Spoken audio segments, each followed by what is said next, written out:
பாஜகவோட தேர்தல் அறிக்கை வில்லுன்னு ஏன் சொல்றேன்னா,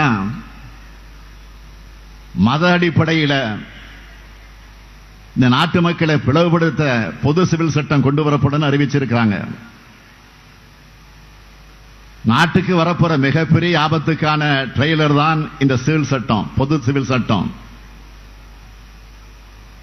மக்களை பிளவுபடுத்துறது மட்டுமல்ல, ஏமாத்திர தேர்தல் அறிக்கையாகவும் பாஜக தேர்தல் அறிக்கை இருக்கு. ₹1 சானிட்டரி நாப்கின் வழங்க போறோம்னு 2019 தேர்தல் அறிக்கையில சொன்னதை மறுபடியும் காப்பி பேஸ்ட் பண்ணிருக்காங்க. ஆனா உண்மையிலே நாப்கினுக்கு ஜிஎஸ்டி போட்டதுதான் பாஜக ஆட்சி. அந்த வரியை நீக்க நாடாளுமன்றத்தில் நம்ம எம்பிக்கள் தான் குரல் கொடுத்தாங்க, போராடினாங்க. அது மட்டுமல்ல, இன்னைக்கும் விவசாயிகள் தலைநகர் டெல்லியில போராடிட்டு இருக்காங்களே, அவங்களுக்கு ஏதாவது வாக்குறுதி அறிவிச்சிருக்காங்களா? இல்லையே. விவசாயிகளுடைய வருமானத்தை 2 மடங்கு ஆக்குவோம்னு சொன்னாங்க. அதை முதல்ல செஞ்சாங்களா? இல்ல. பாஜக கிட்ட 10 ஆண்டுகள் சாதனைகள்னு சொல்லவும் எதுவும் இல்லை. அடுத்து செய்ய போற என்ன சாதனைன்னு சொல்வதற்கு சரியான வாக்குறுதியும் இல்லை. இந்த இந்திய துணைக்கண்டத்தில் மரியாதைக்குரிய நேரு தொடங்கி மோடி வரைக்கும் 14 பேர் பிரதமராக இருந்திருக்கிறாங்க. ஆனா இப்ப இருக்கக்கூடிய பிரதமர் மோடி மாதிரி இடி, ஐடி, சிபிஐ வச்சு மிரட்டி கட்சியை உடைக்கிறது, எம்எல்ஏ எம்பிக்களை வாங்கிறது, முதலமைச்சர்களை கைது செய்கிறது, தொழில் முனைவோர்களை மிரட்டி தேர்தல் பத்திரம் வாங்கிறது, பிஎம் கேர்ஸ் தனியா அறக்கட்டளை வச்சு நிதி வாங்கிறதுன்னு வசூல் பண்ண ஒரே வசூல் ராஜா மோடி ஒருத்தர் தான். வாயை திறந்தால சாதி மதம்னு மக்களை பிளவுபடுத்தி தான் பேசுறாரு. காங்கிரசினுடைய தேர்தல் அறிக்கையை பார்த்து பொறுத்துக் கொள்ள முடியாம என்ன சொல்றாரு, முஸ்லீம் லீக்கினுடைய அறிக்கைன்னு விமர்சிச்சு பிரிவினைவாதம் பேசுறாரு. இப்ப இன்னும் கீழே இறங்கி போய் மற்றவங்க உண்ணும் உணவை விமர்சிக்கிறாரு. பதவியில தொடர முடியாதுன்றத வெளியில பிரிவினை பேச்சில இப்ப ஈடுபட்டு இருக்கிறார். உணவு என்பது தனி நபர்களுடைய விருப்பம். அடுத்த மனிதர் என்ன சாப்பிடுன்னு முடிவு செய்ய மோடிக்கு மட்டுமல்ல யாருக்குமே உரிமை கிடையாது. இப்படியெல்லாம் ஒரு பிரதமர் பேசுவாரா? வாக்குக்காக இப்படிப்பட்ட மலிவான அரசியல் பண்ற மனிதர் இந்திய வரலாறு இதுவரை பார்க்கல. அதனாலதான் சொன்னேன், பாஜக இந்த நாட்டுக்கு வில்லன். நாட்டில் இருக்கக்கூடிய எந்த பிரச்சனையும் தீர்க்காம சுய விளம்பரத்துக்கு மட்டும்தான் பிரதமர் மோடி முக்கியத்துவம் தந்தார். ஆண்டுக்கு 2 கோடி வேலை வாய்ப்புன்னு வாக்குறுதி கொடுத்தாரு. ஆனா இன்னைக்கு என்ன நிலைமை? வேலை வாய்ப்பு இல்லாம தவிக்கிறவங்கல்ல 83 விழுக்காடு பேர் இளைஞர்கள் புள்ளி விவரம் சொல்லுது.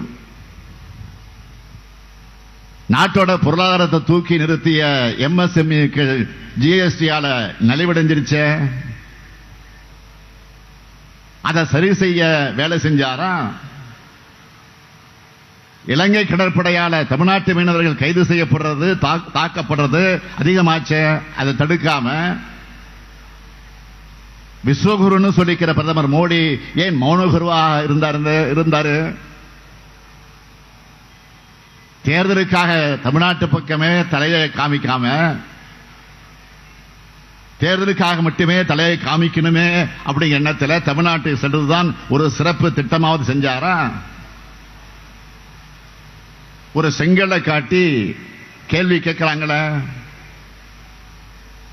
அந்த எய்ம்ஸ் மருத்துவமனையாவது தேர்தலுக்கு முன்னாடி கட்டி முடிச்சிருவோம்னு எண்ணம் வந்துச்சா? சரி, அட்லீஸ்ட் என்னடா தமிழ்நாட்டு மக்கள் பெரு வெள்ளத்தில் தவிக்கிறாங்களே, உயிரையும் உடைமைகளையும் வீடுகளையும் இழந்து அவஸ்தைப்படுறாங்களே, பாதிக்கப்பட்ட மக்களுக்கு உதவும்னு மாநில அரசு நிதி கேட்கிறாங்களே, மாநில முதலமைச்சரை நேரில் வந்து கோரிக்கை வச்சுட்டு போனாரு, நிதியாவது கொடுத்தாரா? இல்லையே. இப்படி எதையும் செய்யாம நம்ம திராவிட மாடல் அரசு வெள்ளத்தால பாதிக்கப்பட்ட மக்களுக்கு 6000 ரூபாயும் ஏராளமான நலத்திட்ட உதவிகளையும் பிச்சேன்னு சொல்ல வைக்கிறாரு. இந்த லட்சணத்துல சென்னைக்கு ஏதோ ஷோ ஒன்று வந்தாரு. என்ன ஷோ அது? Road show. இப்படி ஷோ காட்டிட்டு போக வெட்கப்பட வேண்டாமா? அண்ட புழுகு ஆகாச புழுகுன்னு சொல்லுவாங்கல்ல, அப்படி நேற்று சொன்னாங்க.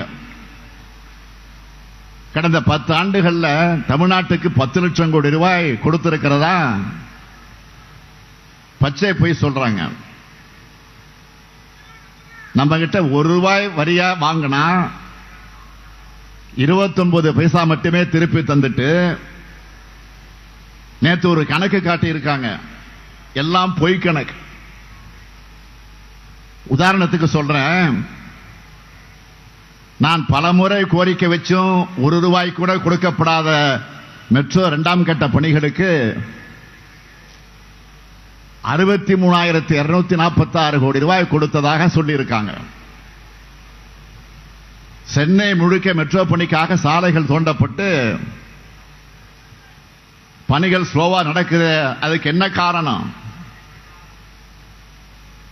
ஒன்றிய பாஜக அரசு 1 பைசா கூட பணம் தராததுதான் காரணம். இருந்தாலும் பணிகளை முடிச்சாகணுமே, திட்டத்தை செயல்பாட்டுக்கு கொண்டு வரணும்னு மாநில அரசு நிதி சுமையை ஏத்துக்கிட்டு பணிகளை செஞ்சுக்கிட்டு இருக்கோம். இதனால நம்ம அரசுக்கு ஆண்டுக்கு 12,000 கோடி கூடுதலா செலவாகுது. இப்படி நிதி நெருக்கடியை உருவாக்கிட்டு சர்வசாதாரணமாக பொய் சொல்லிக்கிட்டு இருக்காங்க. இங்க மீனவர்கள் பலர் வந்திருக்கீங்க. சாகர்மாலா திட்டத்துக்கு 2 லட்சம் கோடி கொடுத்திருக்கோம்னு சொல்லியிருக்காங்க. அந்த பணிகள் எங்கேயாவது நடந்து பார்த்திருக்கீங்களா? அது மட்டுமல்ல, ஒற்றை செங்கலோடு நிற்கிற எய்ம்ஸுக்கு 1960 கோடியாம். அதுக்குத்தான் கேட்டேன், நீங்க பேசுற எத்தனை பொய்களைத்தான் எங்கள் காதுகள் தாங்கும்? எங்க காது பாவம் இல்லையா? தன்னோட 10 ஆண்டு கால ஆட்சிக்கு ரிப்போர்ட் கார்டு கொடுக்க முடியாத பிரதமர் மோடி எந்த முகத்தோடு வாக்கு கேட்க வருகிறான்? அவரிடம் சொல்ல சாதனைகள் இல்ல. செய்திகளை உடனுக்குடனும் துல்லியமாகவும் தெரிந்து கொள்ள சப்ஸ்கிரைப் பண்ணுங்க.